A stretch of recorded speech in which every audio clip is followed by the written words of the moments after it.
Lucie Arnaz, welcome to Cultural Attaché.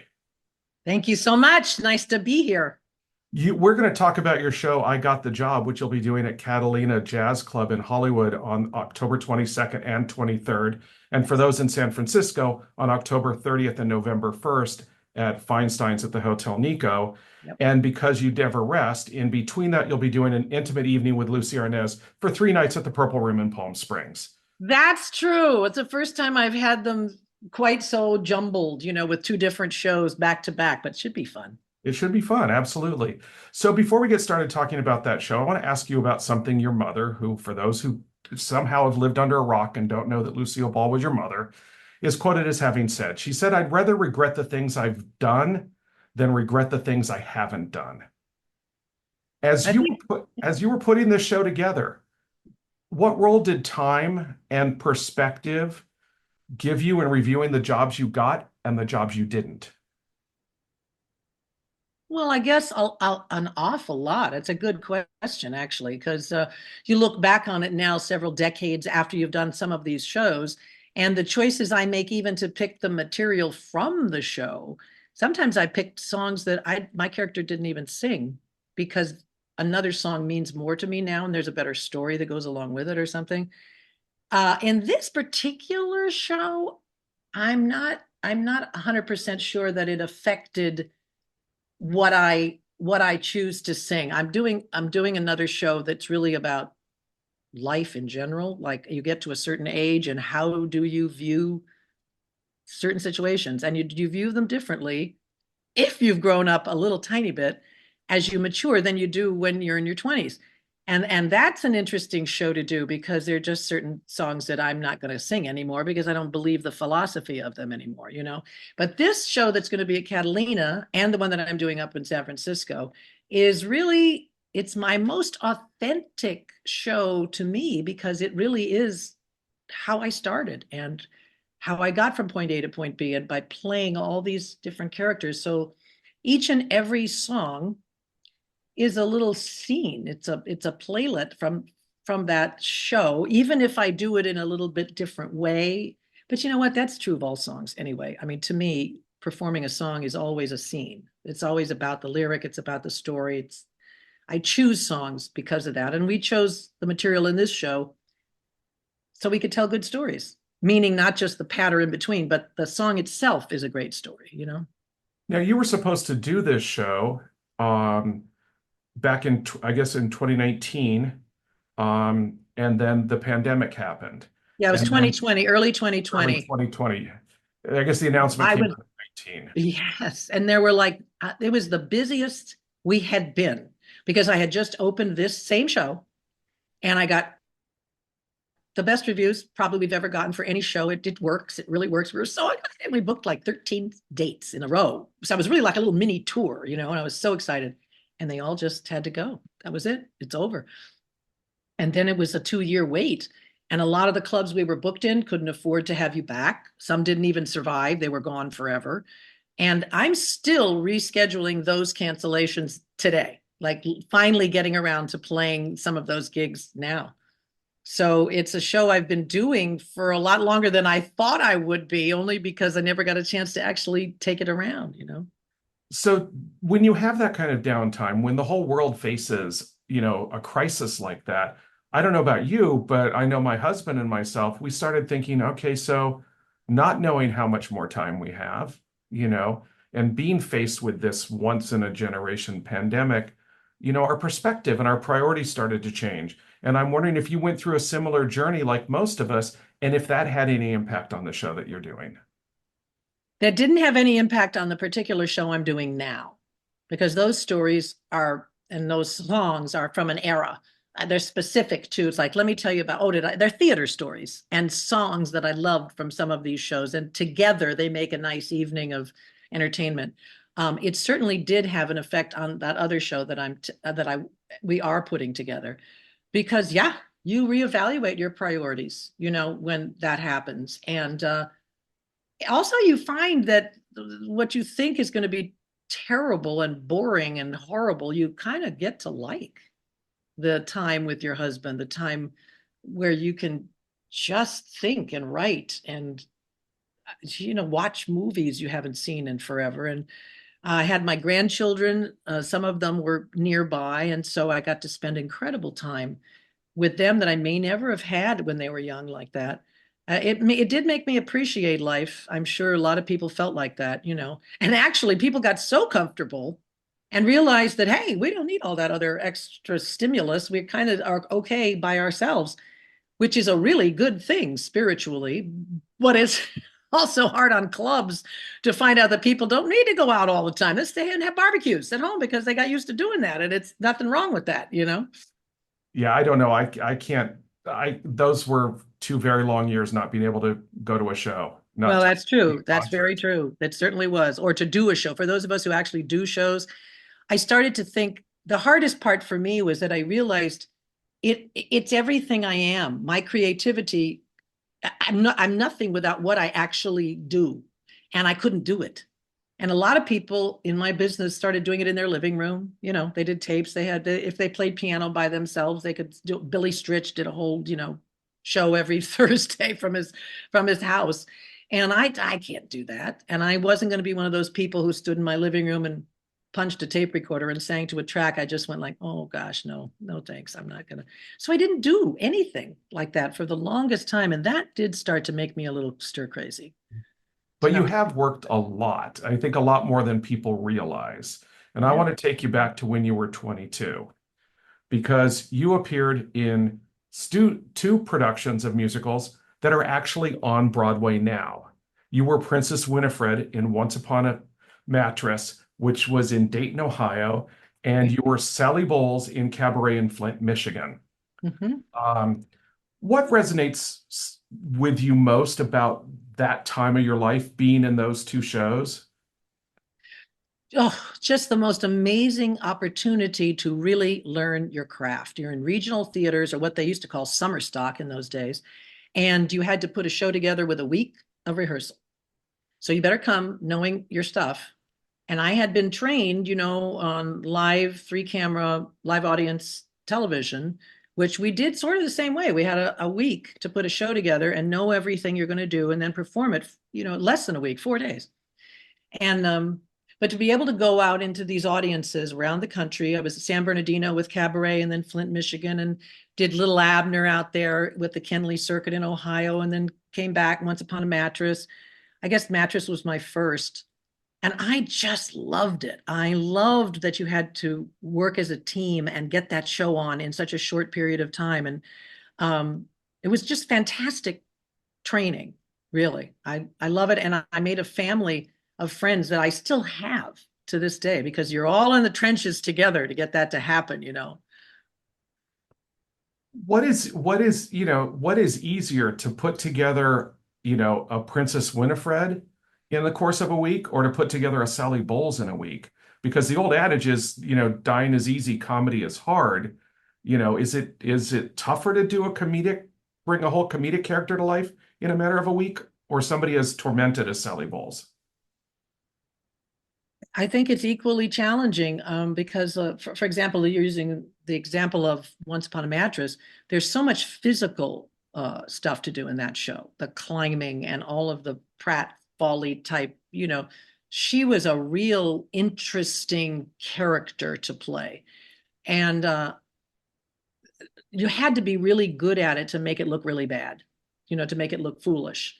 And so they don't have a lot of time to do that. And I worked really hard to make her believable. That's all I ever really want to do, is make these people believable. And it could be a comedy, it could be a drama. There, to me, it's kind of the same. I don't.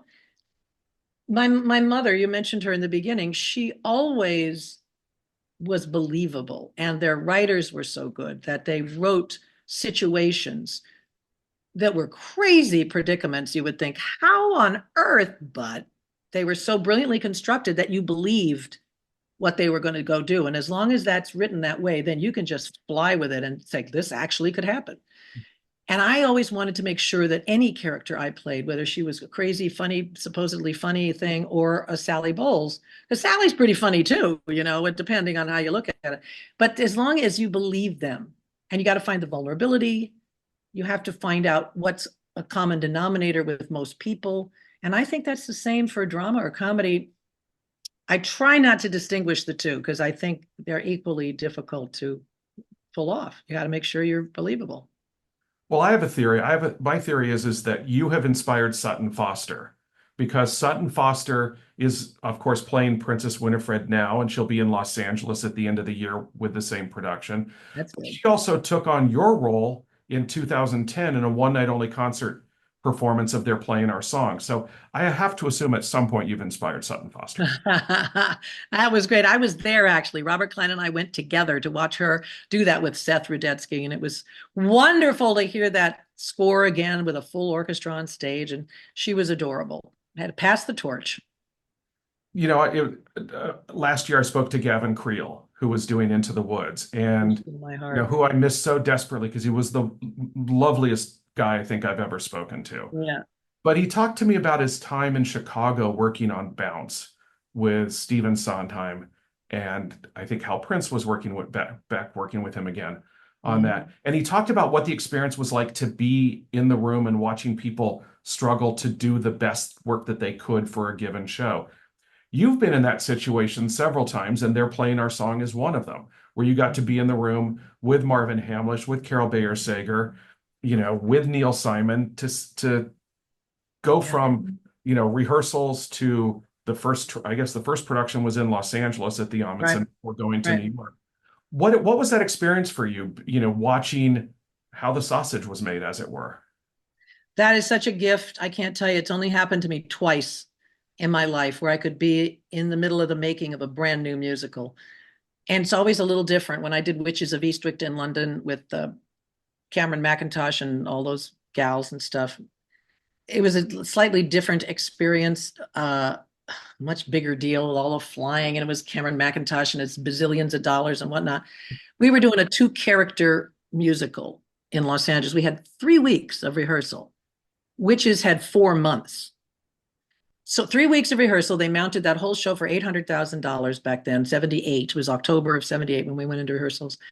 And to watch these geniuses, I mean, people like Marvin and Neil, figure out what works, what doesn't, and why. I mean, I tell a story in this show that's going to be at the Catalina about working with Marvin, and one of the things I learned from him, which was just, it changed the way I look at myself forever. Because we were rehearsing a number, one of the ballads, and I'm trying to find my way around the song. How am I going to sing it? Where am I going to breathe? Blah, blah, blah. And he stopped and he said, okay, wait, stop. I think I want to lower the key here for you in this song.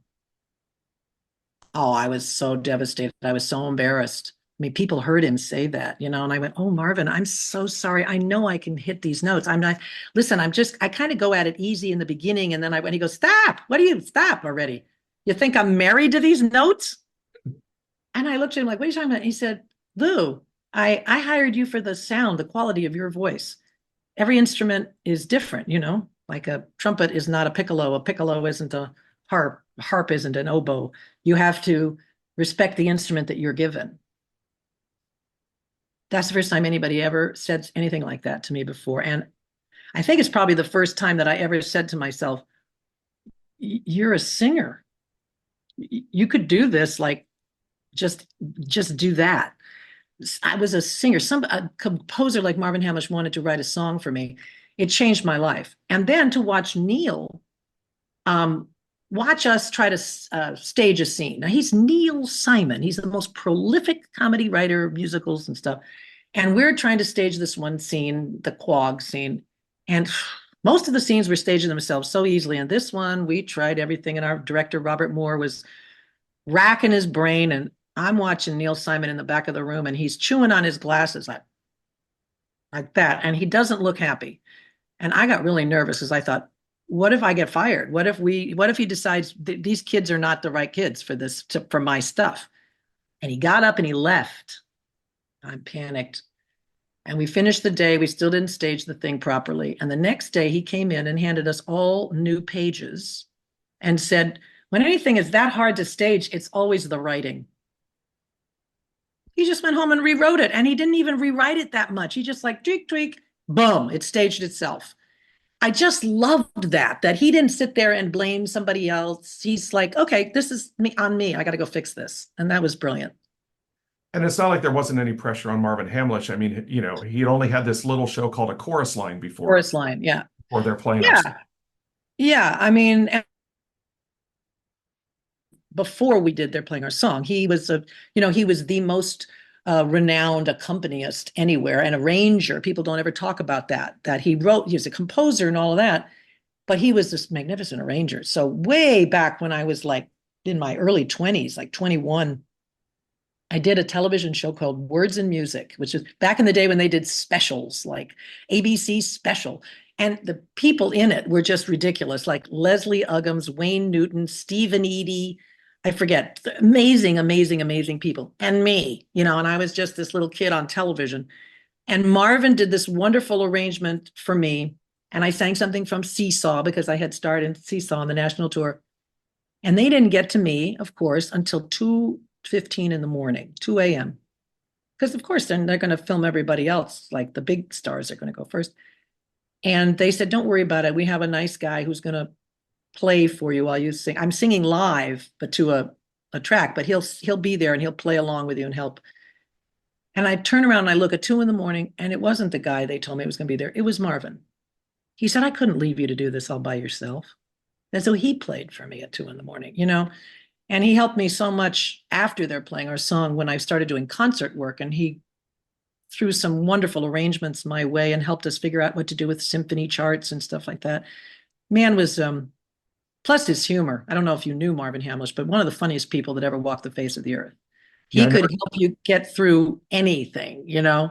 So he changed my life. But I loved being in the middle of all of that and watching the working parts, previews. We haven't got enough time for me to even tell you those stories. What goes in and what goes out, and what a big deal it is just to change something. Because there were no computers back in those days. And so every time they made a change in the music, they had like copyists sitting up in the balcony writing each new note for a 22-piece orchestra by hand to each of the changes they're going to make in these songs. And then you would sing it 3 nights, and then they'd say, nah, I don't like it. And they throw it out. I mean, how much could that cost? I have no idea. They had 2 different ideas for I Still Believe in Love before we settled on I Still Believe in Love. And I had to learn those and sing them. And anyway, it's fascinating. It's exhausting. And I would love to do it again. Well, are there, I mean, the whole idea of what musicals are today has changed radically. I did an interview with Tommy Tune several years ago, somebody I know with whom you've collaborated multiple times, Yes. and he says there's just no place for him anymore on Broadway, that it's changed so much, that his kind of musical doesn't exist anymore. Is there, of the new musicals that have come out in the last 5 or 10 years, is there anything that feels like that's the kind of show I'd like to do? 5 or 10 years, I don't know. I moved to Palm Springs. I was on the board of directors of the American Theater Wing in New York. They present the Tony Awards. And because I was on the board, I was a Tony voter. And for 15 years, I saw every single Broadway show there was to see. And even I had to go and see the other ones on my day off. And it was wonderful to be a Tony voter and to have that's a real gift, right? But you got to go. You got to get your ass to the theater. You've got to see those shows. And I was also doing concerts. So sometimes they would say, oh, we just got word. So this show's closing in 4 nights. I'm in Ohio. What am I supposed to? I saw everything. And at the end, when we moved here, I released myself from the board because I said, I can't do this anymore and live there. And I have to tell you, I was so relieved not to be judging theater anymore. I just wanted to be an audience again. Okay, I got to pay for my seat. So what?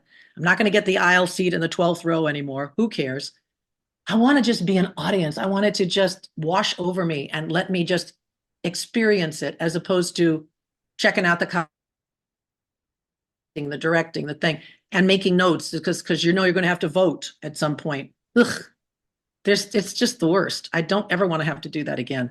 So I kind of went through a little bit of withdrawal once I moved here. I didn't go see a lot of shows. Every once in a while I go back. What's to see? Should I go see that? Should I see this? And I didn't see a lot of shows that absolutely blew me away.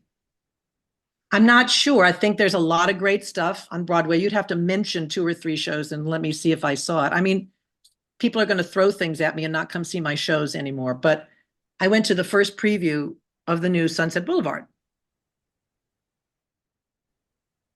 As Tommy Tune would say, I didn't get it. I really I got what they were trying to, bring younger people into the theater, and it's a whole influencers crowd, and it's all about faces and Instagram and selfies and getting up close in your camera. If you're not on the camera, you're nothing. If you're not doing TikTok videos, you're nothing. And it's sort of like, let's turn it into that. And young. And I'm going, what is the problem? I don't see the problem here. And it just seemed overwrought to me, as if we're it was all about the director. That's how I felt. I left and I went, wow, this was us going, what an amazing direction. And that's the polar opposite of when you used to go see Sunset Boulevard. And it was about the story, about that woman and the silent film and what happened to her and all that. So, and everybody except the guy I was with that night since then has talked about it like it is the best thing since sliced bread. And I looked at him the other day and I said, what is it with us? Are we just old farts now? We just don't like anything anymore? But I have to be honest, I appreciated the visuals, I guess, and there was some very clever stuff in it. But as for, why don't they just call it La Cienega Boulevard? Don't try to pretend it's that show. It's not Right. that Well, show anymore. could you imagine if Billy Wilder were alive to see that? I don't know. He might think, oh, how creative, how wonderful. You've brought new life to it, which they certainly did. But I always want stuff to succeed because I want Broadway to succeed. I want people to keep going to shows. Just say, don't go. I want to say, hey, if you liked it, gay gesundheit, hey, that's go. Thank God. I didn't think it was so great. But the shows that I have loved over the years end up closing, after 16 performances. I don't get that either. So, Scottsboro Boys at one point, many years ago, was one of the best shows I think I've ever seen. It's still fresh in my mind like this. They couldn't survive. It just closed. I was like, Yeah, that was one of the oh, most powerfully moving shows I've ever seen. right? Oh, And it didn't last. It couldn't last. They couldn't get people in the seats. So I don't know. I don't know what I don't know. yeah. I wonder if post George Floyd that might have had better success. Yeah, maybe. Yeah. Who knows? Things happen when they happen, so you never know. But I loved that show. I loved Tyne Daly in Masterclass when she came back to Broadway and I had done that show, so I know what that can be like. She blew me out of the water. She had ideas for stuff that I never even thought of. It was so brilliant. Not even nominated. And there wasn't anything else like it. There was no other one woman shows on Broadway. I just go like, I don't get it. I don't know. So, Well, let me ask you about something you posted on Facebook on October 9th. Which was just 8 days ago, at the time that we're having this conversation. You said it's stressful times. Let Ron Abel and I take your pain away for 85 minutes. yeah, How does doing this show take away your pain, and does that relief last longer than 85 minutes for you? absolutely. This show is a feel-good explosion of emotions all over the board, and I focus a lot to do it, and I go into this other wonderful world, this memory world, and play a whole slew of characters that I've had the opportunity to do. And I think for people who are, let's just say, a little anxious right now, uh, it's healthy because I truly believe in sort of a woo-woo metaphysicality way of looking at life, that we need to visualize what we want the new earth to be like, the new planet to be like, the new politics, if you will. How are we going to care for one another? How are we going to learn to be kind again? And when I watch too much of my favorite shows, like MSNBC or CNN or whatever, or read too much of the New York Times, it can be very stressful, and it's not helping me visualize the alternatives. So these days I'm looking for Lucie Arnaz shows. I'm looking for places to go where people are going to take me out of it. This weekend on Saturday night, I'm going to the Purple Room here in Palm Springs to see Billy Stritch do his show, because I always feel better when I come out of that show. And I think people have to work hard right now to keep their batteries charged and don't give up, don't lose hope. We'll get through this together, and there may be some turbulence along the way. It could be severe turbulence. Buckle up. But when we get to the other side, the dust is going to settle, and it's going to be a different, better scenario for everybody. That's my feeling. Well, and I hope that it's not turbulent in the way you and I fear it will be. And I'll just say, having read your social media posts, I know where you stand on that. Yeah, I mean, I think that there's a lot of people who are going to be very upset one way or another, and aren't going to believe this one way or another. And we're not, unlike the old days when people accepted an election for, okay, like Truman and Dewey, they were close. It was close. They thought that Dewey won. And then, oops, no, Truman, Gore and Bush. Oh, should have, maybe he actually did, but he did what you're supposed to do. And now it's like, no, I have to win. And we're going to throw, bombs at you if we don't. And we're not going to believe it if we don't. Like, it's like people who only believe their good reviews. You know, why are you believing the good ones if you don't believe the bad ones? Just, it's what it is. Believe it, it's what it is. And this is an election. We all got to get out. We have to vote, and we have to vote our conscience. And we have to say, what is it that I'm afraid of? And what is it worth? You may not like one of these two people, but what would the scenario be like with this person or with this? Which is safer? Which is better? Which is kinder? Just And more and what forward do you thinking, want for your children and grandchildren? right? Right. I'm worried about, I personally, I don't care who the people are. I just want the planet not to melt. You know, I think that this has always been a wonderful country that has been known for the fact that it's a melting pot. This is where people came because their country was treating them terrible. And way back when, it was the Irish people and the Italian people that you used to spit on and say, we don't want you here. That doesn't happen anymore. We're above that, aren't we? And when you think about the fact that we stole all this land anyway from the Indians, who are we to say stay out of our borders? Like, hello. Right, of course. It's Let's I'm not the most political person, but I do feel strongly about humanity and how humanity should treat one another. right. And I think humanity is best served by the arts more I than do too. I do more, too, because it lets you experience all sorts of situations and emotions that you don't really think about, but sometimes you hear a great song or see a wonderful play and a scene, and it really gets you thinking, oh, I'm looking at that wrong. I never thought of it that way or whatever. And then thank God that there is still funding for arts programs. And I can't imagine people say, oh, we're going to cut the funding for arts programs. And you go, really? Because think about it. If you really did that across the board, wake up in the morning and now you have no music, none. You have no art, no paintings. You have no dance. You have no plays. You have no movies. You have nothing like that is being made or created anymore. They can't afford it. And sorry, it's gone. What are you doing with your life after you've taken your 4,000th selfie? It's like life would be pretty bad without art. yeah, I totally agree. Um, two quick last questions for you. Your show is about your musical past. What would you like your musical future to be if you had the ability to diagram it out? That's a good question. I love that. Songs from my musical future. That's my next show. I never think like that. I've been asked questions like, how do you see yourself in 5 years? Or what do you really want to be doing? Or do you want to da, da, da, da, da? Never been any good at answering those questions. I have always been, I want to say, fortunate enough that I haven't ever been out of work for very long. And usually what happens is I get choices handed to me, like, you're going to do this or do you want to do this?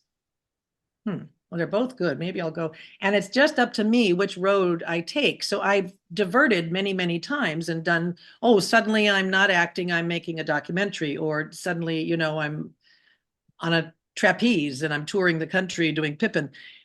At this point, to be, I want to spend as much time as I can with my incredible husband who turns 90 in November. And he's the youngest 90 you've ever known and sharp as a tack. Just released his autobiography for after all these years, the peak of his life, but he's going to be 90. So we don't know. Right?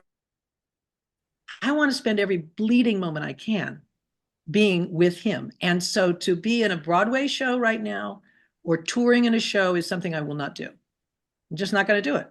And I used to not say that out loud because agents or managers go, don't say that. You won't get any offers. I said, I don't want any offers. I'm not going anywhere, just so you know. So my cabaret life, my concert life is perfect.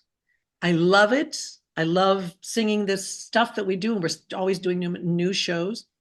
It's something I can go for maybe I'm gone at the longest a week and a half, and I have my grandchildren around me now, and they're a gift.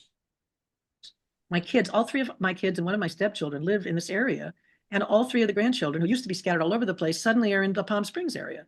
So I feel so blessed, and I just want to eat it all up and just bask in this particular part of my life for as long as I can. I know everybody's got to make a living, got to pay for groceries, I don't own I Love Lucy, folks. So, doesn't just come. You have to go make it.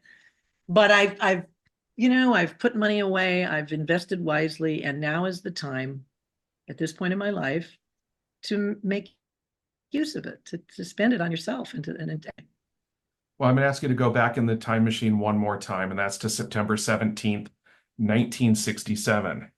You appeared uncredited as the girl in the golf cart on the second episode of The Mothers-in-Law. Really? Yes.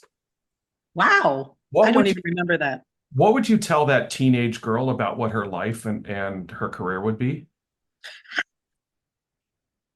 Oh man, that's a good question. Really, if I could go back to me at that age, I would just tell her to just settle the hell down, lower your voice a little bit. Why are you cutting it off in the back of your throat? I see myself at the exact age you're talking about. I was on some talk shows already and things, and I look back and I go, oh, honey, I didn't know who I was. And I kind of like talk. I don't know. I had like this way of talk. It was just bizarre. And I think I just had no idea what I was good at. I had no idea where I was going. My brother was already in a rock group and was a big, rock and roll star at 11. My mother had this great television series. My father was a producer, ran a studio, had this band. He made all this gorgeous music. What is it that I do? I hadn't found the theater yet. And I would just say, honey, just know that you are enough. You are enough. Follow your bliss. Find the thing that belongs to you and stick with it. Because really, that's what I eventually did. But if I could get to her just a tiny bit sooner, I think I would have been a lot happier. Well, you do realize you're describing what most teenagers go through, is not knowing what they want to do when they're teenagers. Probably true. You I were mean, a just lot of us. you were surrounded in a different family dynamic than most. Yes. I mean, I looked at it like, because I kind of knew I wanted to be in the business. I just wasn't sure how to do it. Like, I always loved the performing little theater in my backyard, which I talk about in this show. And I picked my high school because it had theater arts department that was great. And I kind of knew I was going to get there somehow, but I didn't know who I was. I couldn't find my own stamp. And so it showed. I look at those whoever she was, and she was trying awfully hard, as you're right. So I guess if we could go to our teenage self, we'd say, settle down. You're going to be fine. You're good just as you are, honey. Don't try to be everybody else. Because that's another thing we do. We hear those songs on the radio. We want to sound just like that person. We don't want to find our own vocal instrument. We want to sound just like Helen Reddy, or we just want to sound exactly like the Beatles or the Mamas and the Papas or whatever I was listening to. And then later you go, oh, that's not going to serve me very well. I just sound like I'm at a karaoke bar. You have to find your own voice, your own way of, performing a song. And indeed you have, and that's what you'll be celebrating in these shows. Indeed, I will. Thank you so much for your time, Lucy. It's been a real pleasure. You are just sensational to talk to. I loved it. Let's do it again sometime. We